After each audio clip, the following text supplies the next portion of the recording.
আমাদের থিমটা হচ্ছে রোড টু গ্রিন এনার্জি।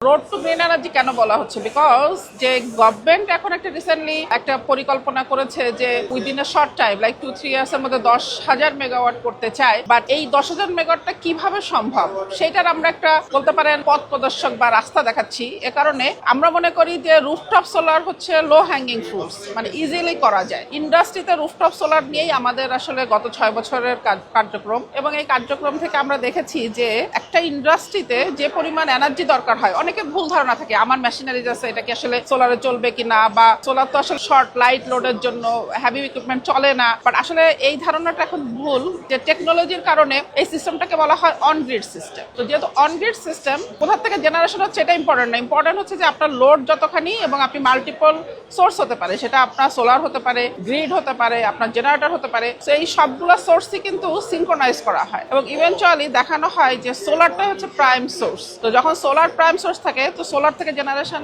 যে বিদ্যুৎ, এই বিদ্যুৎটা দিয়ে কিন্তু তার যদি এরকম হয় যে তার যে পরিমাণ লোড বা যে পরিমাণ এনার্জি রিকোয়ারমেন্টস, এটা চাইলে পুরোটাই কিন্তু সোলার থেকে নেওয়া সম্ভব, এবং এক্সেস থাকলে গ্রিডকে দিবে। আবার যখন গ্রিড নাই বা যখন সোলার নাই, তখন সে গ্রিড থেকে ব্যালেন্স এনার্জিটা নিবে। এইভাবে কিন্তু সে নেট মিটারিং এর মাধ্যমে এই প্রসেসে সে কিন্তু তার ইন্ডাস্ট্রিতে চালাতে পারে। তো এইটা আমরা যেহেতু অলরেডি 190 মেগাওয়াট রুফটপ সোলার করেছি, এবং আমাদের অনেকগুলো অ্যাচিভমেন্ট আছে, যেমন আমরা ওয়ার্ল্ড লার্জেস্ট রুফটপ সোলার করেছি কোরিয়ান ইপিজেডের সাথে, সোলারিক সেকেন্ড লার্জেস্ট প্রজেক্ট করতেছে হামিম গ্রুপের সাথে। একটা সিঙ্গেল সাইটে 17 মেগাওয়াট হচ্ছে। এই যে মাল্টিপল জায়গাতে যে আমরা করছি, বা এই জায়গার জিনিসটা আমরা অন্যদেরকে দেখে অনুপ্রাণিত করার চেষ্টা করছি যে একটা ইন্ডাস্ট্রি নয়, একটা ইপিজেডই কমপ্লিটলি সোলার দ্বারা অপারেশন সম্ভব। তো এই জন্য আমরা এটাকে নাম দিয়েছি রোড টু গ্রিন এনার্জি। এবং বর্তমান যে বিদ্যুতের ক্রাইসিস, বিশেষ করে ফুয়েলের যে ক্রাইসিসটা হয়েছে গত কয়েক মাস আগে, আমরা যে ক্রাইসিসটা অনুভব করেছি, এটা কিন্তু আমাদের বিদ্যুৎ উৎপাদনের ক্ষেত্রে ব্যাহত হচ্ছে, এবং ভবিষ্যতে হয়তো বিদ্যুৎ উৎপাদনটা এত আনইন্টারাপ্টেড নাও হতে পারে। তো নিজস্ব উৎপাদন, সোলার দিয়ে স্বনির্ভর হওয়া, এটা ইন্ডাস্ট্রির জন্য খুব জরুরি বলে আমরা মনে করি।